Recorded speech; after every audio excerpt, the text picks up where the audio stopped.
celebrate with the students, alumni, and the lawyers. So today's topic, High Court Practice and Preparation for Judicial Service, Exam, JRFC, District Judge and Public Prosecutor.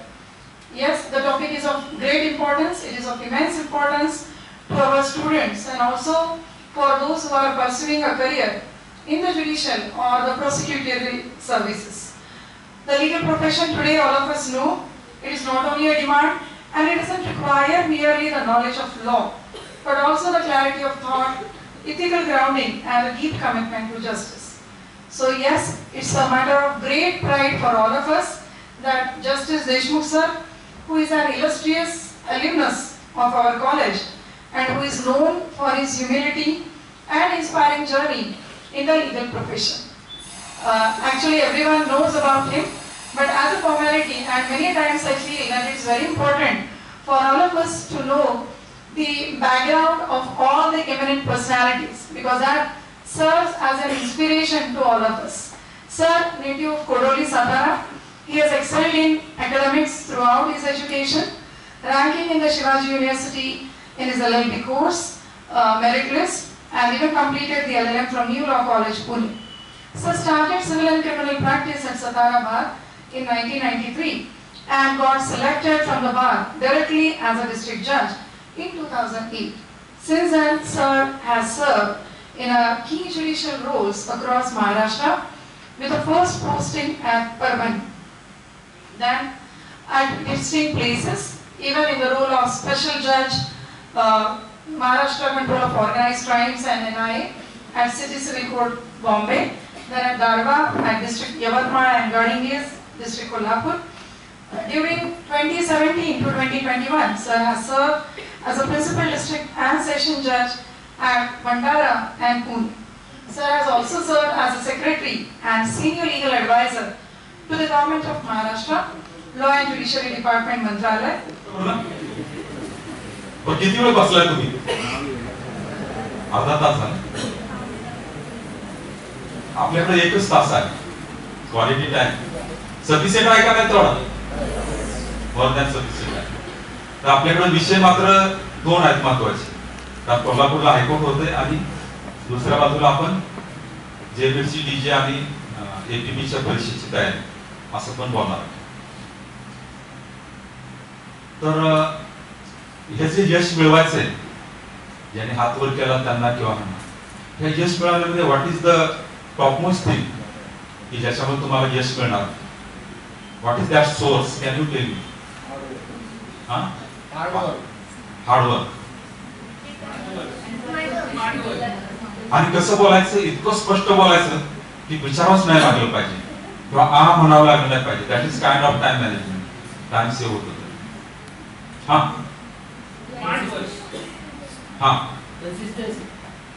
Consistency.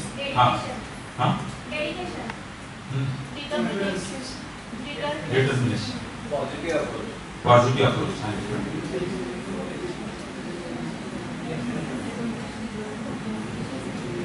We prove it by our famous activities, which is known to the some of us and which is not known to the new generation. मी सांगतो तसं करायचं.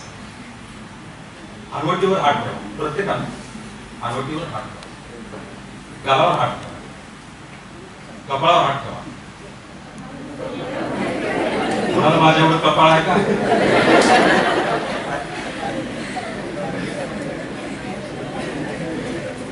काय झालं होतं? हा प्रयोग कशामुळे सुचला ते सांगतो.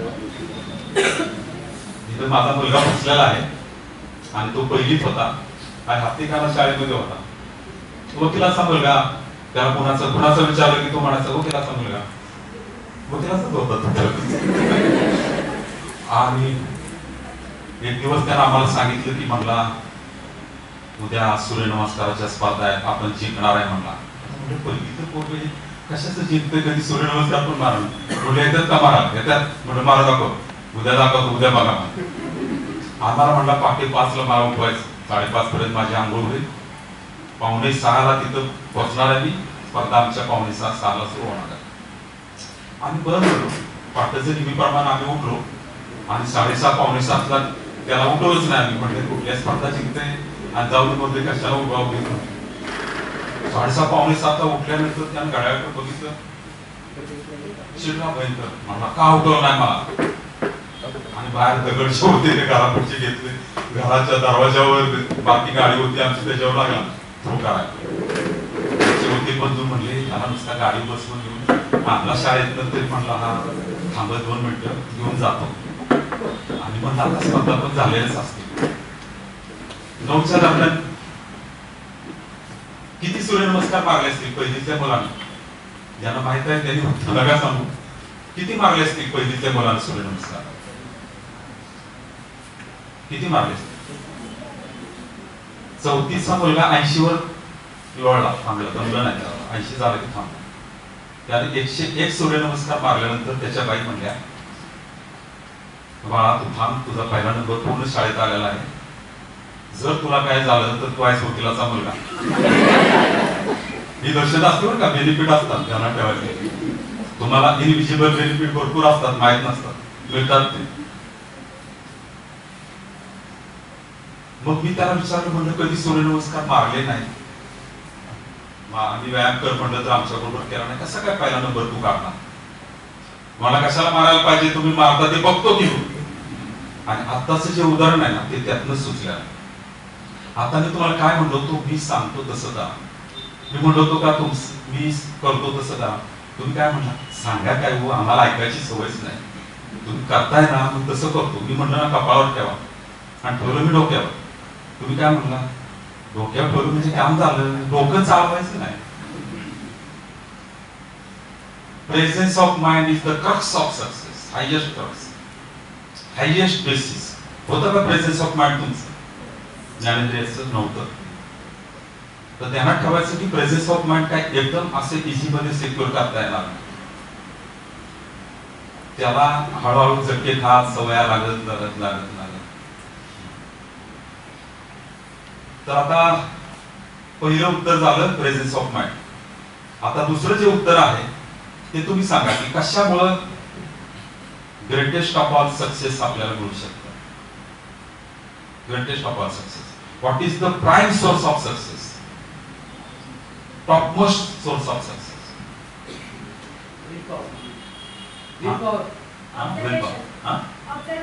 ऑब्झर्वेशन. आंधळ्या माणसाला सुद्धा यश मिळतं. आता त्यांनी कुठं ऑब्झर्व करायचं. उत्तर बरोबरच आहे, विल पॉवर. तर माझं म्हणणं असं आहे की सगळ्यात टॉपचं यश मिळवण्याचं जे आपलं सोर्स आहे that is our body. It is great, no problem. तुम्हाला मी दमल्यासारखा कंटाळल्यासारखा वाटतं का? मला 4 तास झोप मिळालेली, पण त्यातले 2 तास मी ओंकारण भ्रामरी म्हणलेले. कारण काय करणार रेल्वेत, तर दिवसभर काम केलेलं होतं. म्हणलं रात्रभर प्रवास करायचा किंवा 6 तास प्रवास करायचा तर आपलं पुढचं टार्गेट गाठता येणार नाही. रेल्वेत काय लहान मुलं जरी रडली दुसऱ्याची तरी आपली झोप जाते. तर सगळ्यात टॉपची गोष्ट आहे. बरं, आता पुढचा प्रश्न विचारतो, त्याला बक्षीस आहे, बघू कोण उत्तर देत. ज्यांना माहित आहे त्यांनी उत्तर द्यायचंय, पण उशिरा द्यायचं. काय त्यांना माहित आहे, म्हणजे आमचे जुने चाहते मित्र आहेत आमचे सगळे, मी माझे मित्र मानतो त्यांना. की आपल्या शरीराला न दिसणारी काही फळं येत असतात. न दिसणारी फळं येतात. म्हणजे इकडे आंबा आला, इकडे पेरू आला असं होत नाही. म्हणजे लटकत तर काहीच नाही, दिसतच नाही. अशी काही महत्वाची फळं आहेत, त्यातली टॉपची 2 fruits are there, which are those 2 fruits. ही जी आली की आपल्याला चांगलं यश मिळतं. ही चांगली टॉपमोस्ट फ्रुट्स आहेत. बघा बक्षीस आणलं तुम्हाला द्यायला. काय काय बक्षीस आणले बघा. प्रेरणादायी विचार आहेत तयार केलेले मी. कॉम्प्रोमाइज कसं करावं ते आहे. कोणती पुस्तकं जज आणि वकिलाच्या पर्सनॅलिटीला टॉपमोस्ट आहेत त्याच्यावर आम्ही 25 जजेसनी एकत्र चर्चा केलेली आहे, ती काढलेली आहे.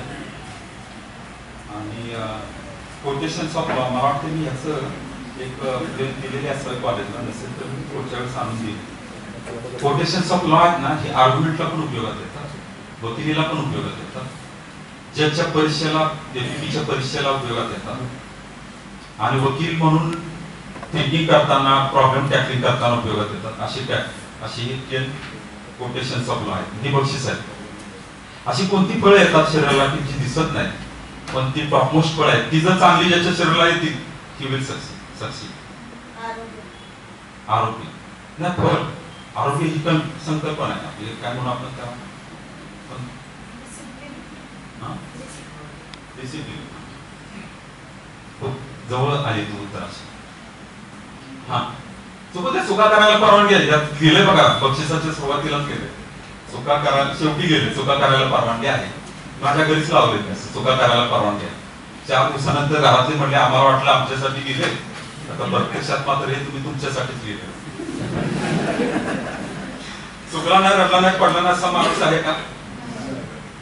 किती पण मोठा व्यक्ती घ्या, किती. शिवाजी महाराज सुद्धा चुकले, रडले, पडले, पण पुन्हा उभे राहिले आणि अजरामर झालेले. हा चुकू दे, चुकणार आहे उत्तर. हा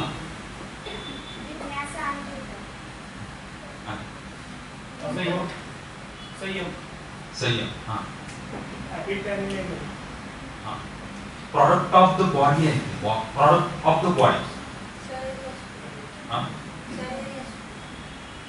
तेच मी म्हटलं, शरीरयष्टी हे मी सांगितलं, त्याचं प्रोडक्शन सांगायचं. इनविजिबल आहे म्हणजे कोण म्हणेल मला लहानपणी जन्मताच केस नव्हते, नंतर केस आले. That is not production. आहे प्रोडक्शन, पण ते बेनिफिशियल प्रोडक्शन नाही. आता मला नाही तर काय प्रॉब्लेम आहे का? काय वडिलांचा वारसा पाहिजे, जमीन पाहिजे, घर पाहिजे, मग त्यांचा रंग, त्यांचं त्याप्रमाणे नाक, डोळे, कान आणि रंग किंवा केस जाणं काय चुकीचं नाही. त्यात स्वीकारलंच पाहिजे. आणि नाही स्वीकारून काय करतो? हा पर्सनली. हा बोला चुकत आहे, चुकायला परवानगी आहे. अरे वा, मन आणि बुद्धी उभे राहू. ऐकलंय ना मला आधी? तरी ध्यानात ठेवलं, त्याच्याबद्दल बक्षीस जरा फास्ट आहे, म्हणजे सगळ्यांचा वेळ वाचाय. काय वाजवा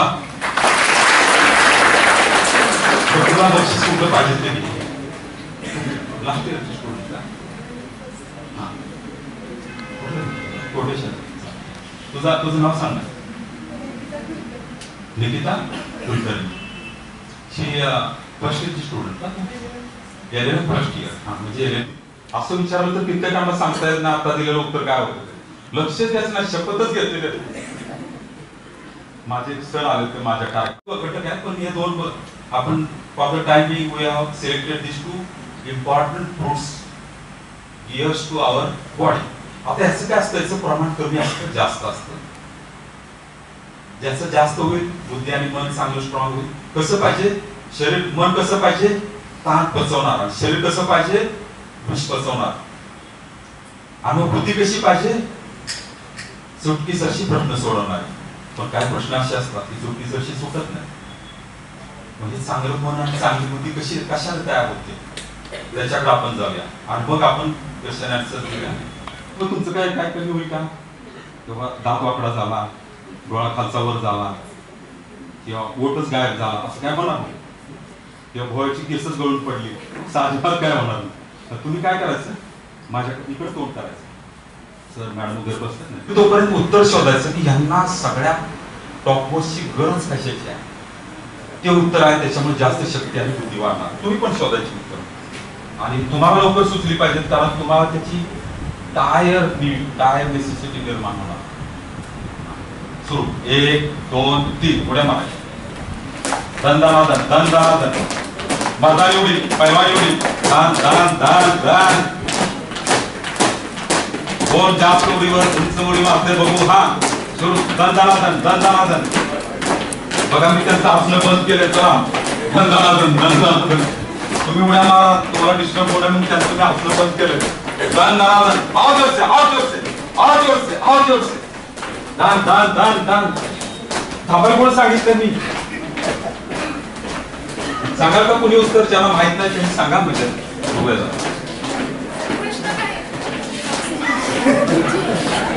तोच मी प्रॉब्लेम सांगितला होता.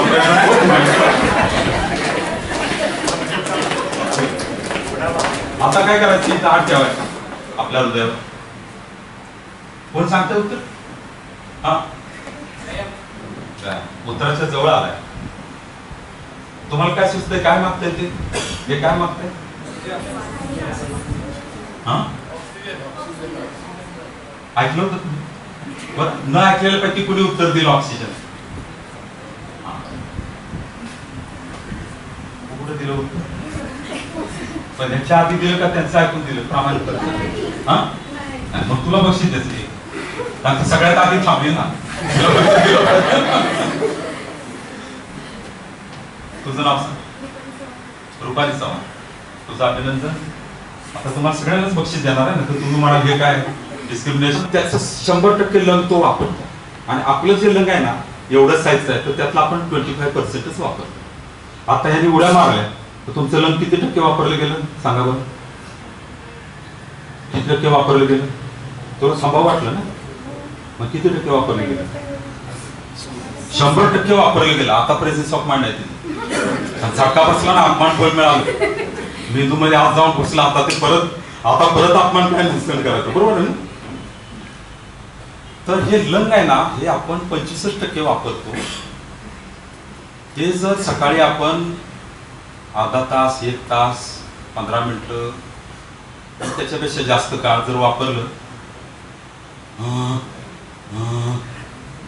असं झालं होतं ना. आपण खेळायचो ना लहानपणी, त्यावेळेस होतं. व्यायाम करतो त्यावेळेस होतं. असं करतो आपण. का बरं? तर ते 100% लंग काम करत असतं, ऑक्सिजन ओढत असतं. एवढं जर सकाळी केलं तर तुमची 25% बुद्धी जागा, 25% शक्ती जागा. असं काय मिळालं तर आवडेल का नाही चव्हाण? आवडेल. पण ते विकत मिळत नाही ना, बरोबर आहे ना? तर महिन्यातले 25 दिवस तरी व्यायाम करता येईल का नाही महिलांना? 5 दिवस निसर्गाचे सोडले तर प्राणायाम करता येतं त्याही दिवसात. आणि once in a week holiday घ्यायचा. आणि एखाद्या दिवशी कंटाळा आला, नाही करायचा व्यायाम, काय बिघडत नाही. आता आमची कन्या आहे ना, तू किती वर्षाला? LLB सेकंड आहे. हे तुमच्याच वयाची आहे आमची कन्या. इथंच तिनं लॉ केलं. आता LLM झालं तिचं पूर्ण. किती व्यायाम करत असेल तुमच्या अंदाजाने? तिला सांगितलं होतं 10वी 12वीला मार्क कमी पडले काय प्रॉब्लेम नाही, नापास झाली काय प्रॉब्लेम नाही, लॉला नापास झाली काय प्रॉब्लेम नाही, पण तुला 4 जण ओळखता आले पाहिजे. कारण ह्या दुनियात आता ती कला लय महत्वाची आहे का? मग किती व्यायाम करत असेल ती? तो परीक्षेच्या दिवसात किती करत असेल व्यायाम?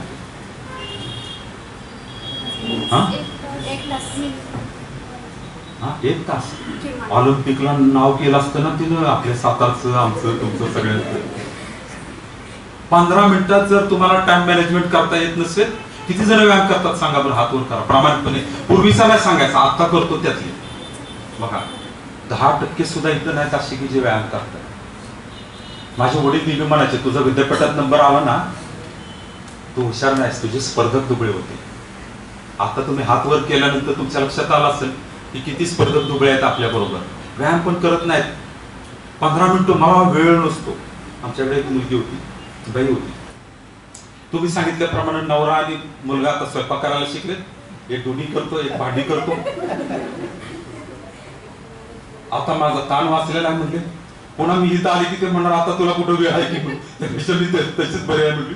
आणि माझे गावावर आलेत म्हणजे, आणि माझं फ्रस्ट्रेशन निघून गेले, माझी मेमरी चांगली चालली. आता मी नवऱ्याशी भांडत नाही. आता माझ्या लक्षात आलं मीच भांडखोर होती म्हणून. असं झालं का म्हणलं? मला काय ते माहित होतं भांडणाचं, तुम्ही सांगितलं. लक्षात आलं का? शक्ती जर अंगात असली ना तर भांडण करू वाटत नाही. रिजनेबल, अतिशय अति सर्वत्र गरजेचं. तर आता तुम्ही तिघांनी यांच्या कानाकडे बघा आणि नाकाकडे बघा. सोनं किंवा चांदी काहीतरी आहे का? तर त्यांनी काढून दिलं पटकन, तर तुम्ही कानात किंवा नाकात घालणार? हा, नाही. मग तुमची ही जी कानाची पाळी आहे ना, त्याचा काय उपयोग आहे का? तर ती जर कापून दिली तुम्ही तर 25-25 लाख रुपये देणार का? आता तुमचं लग्न झाल्यानंतर अंगठ्या जवळच्या बोटामध्ये काय जोडवं, म्हणजे ते उपयोगाचं बोट आहे. त्याच्या पलीकडच्या बोटामध्ये काय नाही. ते जर कापून दिलं तर तुम्हाला 100 कोटी रुपये देणार. समजा सगळं केस काढून विमानतळ करून दिलं, तर 2000 कोटी देणार. मी विचार करायला लागली, एवढे मिळत असतील तर वर्षभरात परत घेतील. ऐकत आहेत. मग ते जाऊ द्या, गोव्याची जर केस कापून दिली, पूर्ण काढून दिली अशी, गाडीचं बॉनेट काढून टाकतात. आपला केस सुद्धा किती महत्वाचा. गेल्यानंतर कळतं त्याचं महत्व, नाही तो कळत नाही त्याचं महत्व. त्याच्याशिवाय दुसऱ्या विषयाचा अभ्यासच करायचा नाही. तो पास होतोच का नाही. मला आठवतं एक सामायिक समीकरण, वर्ग समीकरण, त्रिकोणमिती अशी जवळजवळ 6 प्रकरण मी तयार केली 60 मार्काची. 59 मार्क 10वीला पडले, 52ला पासिंग होतं. 10वी जिंदाबाद. पंचक्रोशीमध्ये चर्चा, देशमुखांचा पौर्णा 10वी पास झाला आणि सगळ्या विषयात एकाच वेळेस पास झाला. मागं पुढे काय झालंच नाही. खूप मोठी चर्चा. 10वीला 56%, 12वीला 56%, BA ला 56%, LLB मात्र तसं काय झालं ना. LLB मी रँकर झालो. पण इंग्रजीमध्ये आम्ही 35 जिंदा गँगचे कोरोली गावचे लीडर होतो आणि मुकुटमणीच होतो मी. व्हेरी व्हेरी पुअर परफॉर्मन्स असा होता.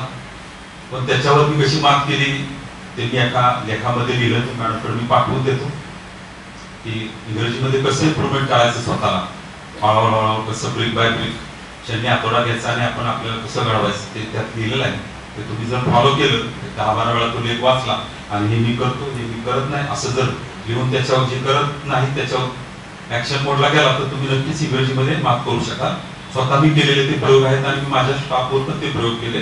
मी त्यांच्याकडनं बेस्ट परफॉर्मन्स घेतलेले आहे आणि त्याचा फायदा मला असा झाला की मला माझं डिस्पोजल दुपटीच्या वर गेलं आणि मला आउटस्टँडिंग परफॉर्मन्स हायकोर्टकडून मला मिळाला. मी प्रिन्सिपल डिस्ट्रिक्ट जज असताना, कारण काम दुपटीच्या वर पुण्यासारख्या ठिकाणी करतो ते सोपं नव्हतं. कारण पुण्यात ऍडमिनिस्ट्रेशन जास्त होतं. मंडळाला मी पीडीजे होतो, तिथं 22 जजेस माझ्याबरोबर काम करत होते. पुण्यामध्ये 178 जजेस काम करतो. देशातलं सगळ्यात पोलीस स्टेशन.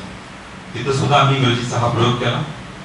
ते मी मॅडमकडे पाठवून देतो. मॅडम तुमच्या ग्रुपवर तुम्हाला मिळेल, ते प्रिंट काढून घ्या, वाचा, ते फॉलोअप करा. तुम्हाला ऍक्शन मोडवर जावा, तुम्हाला यश मिळेल. आणि JMCDचे परीक्षा मार्गदर्शन मंच आणखी एक व्यवहारी तंत्रज्ञान हा एक ग्रुप आहे, त्याच्यावर लिखायचं होते. आणि एक असं कोर ग्रुप आहे आमचा, कोर स्टडी ग्रुप, तो जजेसचा ग्रुप आहे. त्याच्यात मॅक्झिमम आपले 7-8 जजेस आहेत आणि त्याच्यावर आम्ही त्या जजेस पैकी काय बोलणारे जजेस आहेत त्यामध्ये BM पाटलांना मी पुढे आणलं. त्यांचं लेक्चर तिथं झालं होतं. तर BM पाटील खूप छान बोलतात. BM पाटलांना आम्ही लॉन्च केला आणि त्यांना म्हणलं तुम्ही बोला. तर आता सध्या आम्ही BM पाटलांना विषय देतो आणि मग ते घेतात. आणि असे खूप क्वालिटीचे दर्जेदार वक्ते आपल्याला देशपातळीवरचे आम्ही तिथं त्या व्यासपीठावर आणतो, ई व्यासपीठावर. तर त्याचा पण तुम्ही लाभ घेऊ शकता जर फोन नंबर दिला आणि तुमची इच्छा असेल तर. पण जर लागोपाठ 3 लेक्चर्स नाही ऐकली का नाही तर फक्त एखादा आम्ही आराम देतो आणि डिलीट करतो. तर सांगायचं राहिलं की माझे लास्ट इयरच्या परीक्षेच्या वेळेस गाडवर आलेले आणि मित्र म्हणायला लागले सुखवस्तू नापास होणार, गाड एवढे फुगूनवर आले, आमचे तर आत गेले अभ्यास करून करून, तू तर दौऱ्यावर गेलाय कोकणाच्या. मी त्या सामाजिक काम करत होतो, व्यसनमुक्ती वगैरे नाही. आणि म्हणजे तू नापास होणार. तो म्हणला तू पण काहीतरी वाचलं असेल, आता सांग. तर त्यानं मला प्रश्न, मी म्हणला मी एवढं सॅट वाचणार. त्यानं मला प्रश्न विचारला, मला सांग रिलेव्हन्सी आणि ऍडमिसिबिलिटी म्हणजे काय. मी सांगितलं. पण आणखी 2-3 प्रश्न विचारले, बाकीचे प्रश्न विचारले. 10-12 प्रश्नांची उत्तर मला देता यायला लागली. मला गाडवे सर आणि कुलकर्णी सरांच्या पुढे मी उभं केलं नाही. म्हणजे हा लय उत्तर देतोय, हा प्रश्न विचार. त्याचं कुलकर्णी सर म्हणजे अरे तुला 14 मार्क दिले तू इंटरनल, 2 दिवसापूर्वी भेटला असता तर बरं झालं असतं. तू तर इतका अभ्यास केलास की तुझा विद्यापीठात नंबर येईल. असं मी समोर म्हणलं प्राचार्य परीक्षेला मसाला म्हणतात आणि कुलकर्णी सर आणि गाडवे सर म्हणतात तुझा विद्यापीठात नंबर येईल. नेमकं काय आहे. पण मी चमकलो. तेवढ्यात आम्हाला यादव म्हणून आपले हे होते मला तर यादव मला म्हणजे तुम्हाला ज्युरिस्प्रुडन्स मध्ये फर्स्ट क्लास आहे. म्हणजे किती मार्क आहेत. म्हणजे 61 मार्क आहेत. म्हणलं फर्स्ट क्लास पण तो काटावरचा फर्स्ट क्लास आहे ना. त्यामुळे ज्युरिस्प्रुडन्स मध्ये नापास होता पोरं, तुम्हाला ते सेकंड इयरला ज्युरिस्प्रुडन्सला फर्स्ट क्लास मिळाला. म्हणलं मग त्याचा फायदा काय. विद्यापीठात येण्याची शक्यता असते. ते म्हणलं हे काहीतरी उत्पत्तीने आपल्या मेंदूला पेटवायचं चाललेलं दिसतंय. आणि त्या दिवशी मी अभ्यासाला सुरुवात केली ती अशी होती की ती मनन पद्धत होती. तुमच्यापैकी काय जणांना मनन येत असेल, कोण कोण मनन करतं सांगा. इथं सांगावं लागेल ना तरच हात वर टाक.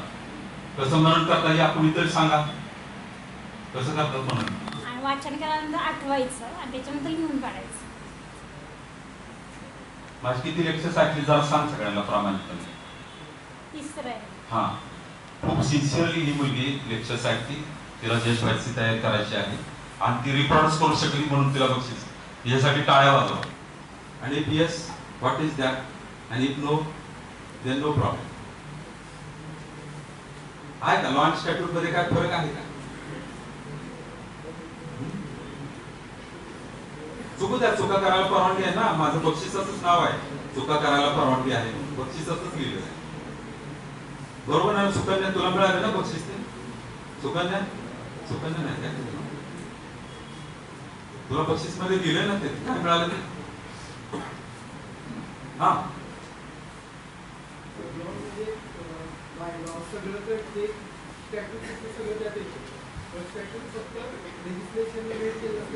इलेक्टेड बाय अस पार्लमेंट किंवा हा स्टेट लेजिस्लेचर. खूप छान उत्तर दिलं. तुझं नाव काय म्हणलं? तू आता बक्षीस गेला ना.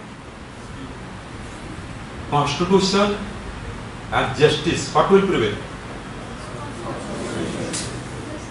What is superior? Justice is not superior. Justice is, the constitution is weapon of justice. So what is superior? Justice is superior. बरं, तुम्हाला सगळ्यांना आई वडिलांनी खरं बोलायला शिकवलंय का खोटं बोलायला शिकवलंय? गुरुजींनी, सरांनी, मॅडमनी? बरं, कोणी कधीच खोटं बोललं नाही असं कोणी वर हात करून सांगू शकतो का? म्हणजे मला बक्षीस द्यायला आणि थोडी चिकित्सा करायला? आहे का कोणाची तयारी?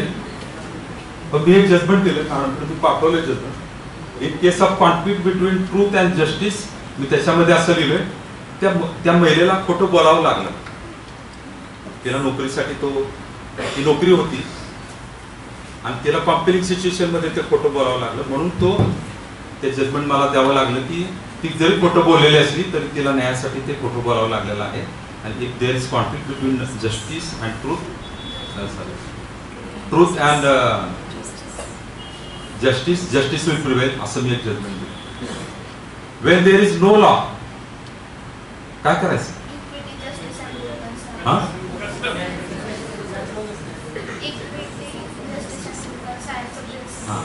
पण नॅचरल जस्टिसची प्रिन्सिपल्स आहेत ते आरोपीच्या विरुद्ध नाहीत वापरता येत. म्हणजे कोणाला बाजू न मांडू देता त्याला ऐकून घेतलं पाहिजे. Giving an opportunity. हा,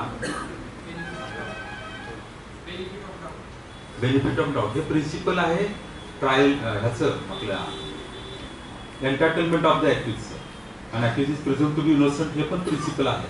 पण मी काय विचारलंय बघा, मी विचारलंय ट्रायलचं प्रिन्सिपल, क्रिमिनल ट्रायलचं प्रिन्सिपल. हा, सांगा चुकलं तरी चालत, पण बरं आहे, चांगली उत्तर तरी देतात मुलं. चुकल्याशिवाय बरोबर चुक कळत नाही ना. हा, हा, पण त्याच्या आधीच एक ट्रायलचं प्रिन्सिपल आहे, ट्रायलचं. हा, उत्तर चुकणार नाही, पण मला जे उत्तर पाहिजे ते. Principle of trial is that there must be defined offender, even though the crime committed by him is immoral, very serious crime. तर ट्रायलचं प्रिन्सिपल काय आहे? there must be defined crime. Crime हा त्याची व्याख्या केलेली असली पाहिजे आणि there must be prescribed punishment. हे ट्रायलचं प्रिन्सिपल. सिव्हिलचं काय प्रिन्सिपल असेल? सिव्हिल ट्रायलचं, क्रिमिनल ट्रायलचं प्रिन्सिपल आता बघितलं आपण. सिव्हिल ट्रायलचं काय प्रिन्सिपल असतं? ते जे झालं स्टँडर्ड ऑफ प्रूफ झालं. In civil you have to prove your case on the preponderance of probability. What is the meaning of preponderance of probability सांगाल पण? कारण आपल्याकडे काय मी त्या जजमेंट मध्ये लिहिले कशी ट्रूथची अवस्था असते, कशी ट्रूथ कॉम्पेलिंग सिच्युएशन मध्ये कसं खोटं बोलायची वेळ येते, तुम्हाला खोटं बोलावंच लागतं. तिथे उदाहरण देतो मी, एका तरुण मुलीच्या मागे 4-5 टगे लागलेले असतात. तिच्या लक्षात येतं की आपल्यावर काय होणार आहे. ती एका छोट्या टेकडीवरून स्वतःला लुटून देते, खाली येते तर एक साधू बसलेला असतो आणि साधू सांगत असतो गावभर सगळ्या की खरं बोलावं, खोटं बोलू नये. आणि प्रॉब्लेम तयार होतो. ती त्या साधूला विचारते, म्हणते आता मी तर गवतात लपून बसते, ते लपंगे येतील, त्यांना मी तिकडे गेली म्हणून सांग. आता तुम्ही साधूच्या ठिकाणी बसलेला आहे, तुम्ही आत्ता सांगितलं की आईवडिलांनी खरं बोलायला शिकवलेलं आहे, तर खरं बोलाल का खोटं बोलाल? कारण effects of truth are very bitter are serious, आहे का ना. सत्याचे परिणाम जेव्हा गंभीर असतात तेव्हा तुम्ही सत्याला मिठा नाही मारू शकत, आहे का ना. Law is the same. Law मध्ये सुद्धा तसंच म्हणलेलं आहे. ट्रूथला महत्व दिलं नाही. ट्रूथच्या डिफिनिशन मध्ये ट्रूथला महत्व दिलेलं नाही. After considering matter before it असं म्हणलेलं आहे. आणि प्रुडंट मॅन ह्या भावनेतनं विचार करायचा आहे, इंटेलेक्च्युअल मॅन ह्या भावनेतनं नाही विचार करायचा असं सांगितलं. तर सिव्हिल ट्रायलचं प्रिन्सिपल आहे फर्स्ट प्लीड आणि देन प्रूव्ह. आधी प्लीड करा आणि मग प्रूव्ह करा. एक्सेप्शन आहे त्याला. if you argue before the High Court or Supreme Court that sorry sir, the advocate of Satara, particularly at the Vadus or Meda, could not plead that. कोणतं pleading म्हणतात त्याला? कसलं प्लीडिंग म्हणतात? Rural pleading. त्याला एक शब्द आहे बघा, तर माझ्या नजरेपुढे होता, mofussil pleading. Except mofussil pleading. आणि तुम्हाला जस्टिस करायचं. एका शगुप्ता शेखच्या केसमध्ये मी तो निर्णय देताना ते मोपिसल प्लीडिंगचा आधार घेऊन तिला न्याय दिला. शगुप्ता शेख ही पोरगी होती, ती डॉक्टरची वाईफ होती आणि यंग मुलगी होती. आणि ती बुरख्यातली मुलगी, तिच्या नावानं डॉक्टरांनी त्या प्रॉपर्टी खरेदी केली आणि त्याच्यात अतिक्रमण होतं. मग त्याने अतिक्रमणाचा दावा दाखल केला. शगुप्ताला प्रश्न विचारले, तिनं प्रश्नाची उत्तरं दिली की तू मिळकत पाहिली का? नाही पाहिली. बरं, खरेदी घेण्याची आधी पाहिली का? नाही पाहिली. बरं, खरेदी घेतल्यानंतर पाहिली का? नाही पाहिली. बरं, दावा दाखल करताना पाहिली का? नाही पाहिली. बरं, दावा दाखल केल्यानंतर पाहिली का? नाही पाहिली. बरं, आता तू साक्ष द्यायला आली त्याच्यानंतर पाहिली का? नाही पाहिली. म्हणजे तुझ्या मिळकतीत अतिक्रमण झाले का नाही हे तू पाहिलं नाही, बरोबर का? हो म्हणजे. ती प्रधानशील लेडी ना. मग आमच्या सिव्हिल जज ज्युनियर डिव्हिजन साहेबांनी दावा डिसमिस केला, म्हणजे अतिक्रमण प्रूव्ह नाही झालं. मग त्यात कमिशन झालं होतं. कमिशनरनं दिलेलं होतं काय की यामध्ये इथं यांचे अतिक्रमण आहे. आणि ज्यांनी अतिक्रमण केलं होतं ते तिच्याच जवळचे नातेवाईक होते. त्यांनी असा डिफेन्स घेतला नव्हता की आम्ही ॲडव्हान्स पोझिशननं मालक झालो. मग आम्ही तो, कारण दोन्ही वकील आले, म्हणले साहेब त्या केसमध्ये दम नाही, अपील डिसमिस करा. मी म्हटलं चला मराठीत एक निकाल करून टाकू. आमच्या बहिणीनं मागितलं होतं एक मराठी जजमेंट करा. ते मराठी जजमेंट त्यावेळेस खूप अवघड जात होतं. आता मधनं पण नंतर करायला लागलं, जमायला लागलं. मग त्याच्यामध्ये मी लिहिलं की शगुप्तानं जरी ॲडमिशन दिलेली असली आणि ते त्याच्यावरून असं वाटत असलं की तिला अतिक्रमण झाले का नाही हे माहीत नाही, तरी हे काय गरजेचं नाही. समजा एखादा इन्सेन असता, वेडा असता माणूस, तर त्याला नाही सांगता आलं म्हणून त्याच्या मिळकतीतलं अतिक्रमण काढून देता येणार नाही का? देता येईल. मग ते लाखो रुपयाची घरं पाडायचा आदेश देऊन मी ते हे केलं सगळं. ते बरेचसे वकील मला भेटायला म्हणजे साहेब ते बघा निकाल असा आहे तसं आहे. म्हणलं तुम्ही निकालच वाचा म्हणलं माझा, आणि मग माझं चुकलं असेल तर सांगा, आपण त्याच्यात बदल करायचं तर करू शकतो म्हणलं, बघून घ्या. मराठीतच होता तो, दिला त्यांना. 4-5 मिनिटं काढून दिल्या. बसले वकिलांनी वाचले, म्हणले साहेब आता आमच्या लक्षात आलं, खोटं बोलला, चुका झाल्या म्हणून निकाल आपल्या विरोधात जात नाही. राईट आला कसा गेला कसा हे महत्वाचं पाहिजे. त्यांनी सांगितलं त्याप्रमाणे खरं आहे की मला पारितोषिक देणार की नाही माहित नाही, पण मी एकदा खोटं बोललेलो आहे. आणि ते मी खोटं बोललो त्याचं कारण मी PhD करत होतो IRI ला, इंडियन ॲग्रिकल्चर रिसर्च इन्स्टिट्यूटला. आणि तिथून मला एक मुंबईला इंटरव्ह्यूसाठी कॉल आला. आणि ते इंटरव्ह्यूमध्ये अर्धा तास इंटरव्ह्यू चालल्यानंतर मला त्यांनी विचारलं की ते गोव्यामध्ये एक कंपनी होती, त्या कंपनीमध्ये ॲग्रोनॉमिस्ट नावाने मला पोस्टिंग मिळणार होतं. आणि त्यांनी साहेब त्यावेळेला त्यांचे वेगवेगळे फार्म होते, वेगवेगळे अमेरिकन कंपनी होती, वेगवेगळ्या ठिकाणचे वेगवेगळे फार्म होते. त्यांनी सांगितलं की तुम्हाला मोटरसायकल चालवता येते का? आणि मी खोटं बोललो, हो मला मोटरसायकल चालवता येत नव्हती. आणि 200 पैकी 2 मुलं सिलेक्ट केले, त्याच्यामध्ये मी एक होतो.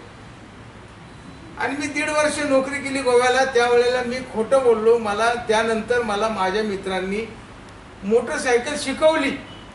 कारण नवी कोरी SD गाडी त्यावेळेला कंपनीनं त्यावेळेला दिली होती आणि त्यावेळेला मला ती गाडी चालवता येत नव्हती. ती ग्राउंडवर मला शिकवली आणि त्याच्यानंतर मला ती गाडी, कोरी गाडी माझ्या ताब्यात दिल्यानंतर सुरुवातीला मी खोट्या पद्धतीनं काही सिनियर मित्रांच्या मागच्या बाजूला बसून मी जायचो आणि मग ती मी गाडी शिकलो आणि गाडी शिकल्यानंतर मग स्वतः चालवायला शिकलो. दस्तूर नावाचे जनरल मॅनेजर होते, मला अजून आठवतं. दस्तूर म्हणजे बार्शी, आणि अमेरिकन कंपनी जरी असते तरी भारतामधल्या ते मॅनेजिंग डायरेक्टर होते. आणि त्यांनी मला सांगितलं की तुम्ही गाडी चालवता का? मी खोटं बोललो. आज त्याची प्रचिती आज देशमुख साहेबांनी सांगितल्यामुळं मी आज मोठ्या खंबीरपणाने दिली. मी कुठेही खोटं बोलल्याचं सांगितलं नव्हतं. सांगण्याचा अर्थ की चांगल्या कामासाठी खोटं बोलणं सुद्धा कधी कधी चांगलं असू शकतं. हा एक चांगल्या प्रकारच्या हे आहे असं मला वाटतं. देशमुख साहेबांनी आज ज्या पद्धतीने आपल्याला सांगितलेलं आहे त्या पद्धतीने आपण पुढच्या काळामध्ये जाऊया. कॉम्पिटिटिव्ह एक्झामिनेशनमध्ये जे काही लॉ कॉलेजचे मुलं आणि मुली आहेत त्यांनी मोठ्या प्रमाणावर या पूर्वीच्या काळामध्ये सुद्धा, आता आपलेच विद्यार्थी देशमुख साहेब असताना ते हायकोर्ट जज झालेले आहे, त्या पद्धतीनं आणखी पुढच्या काळामध्ये हायकोर्ट जज व्हावं, डिस्ट्रिक्ट जज व्हावं, ज्युडिशियल मॅजिस्ट्रेट व्हावं, अशा पद्धतीनं तयारी करावी अशी एवढीच अपेक्षा व्यक्त करते. थांबतो. धन्यवाद.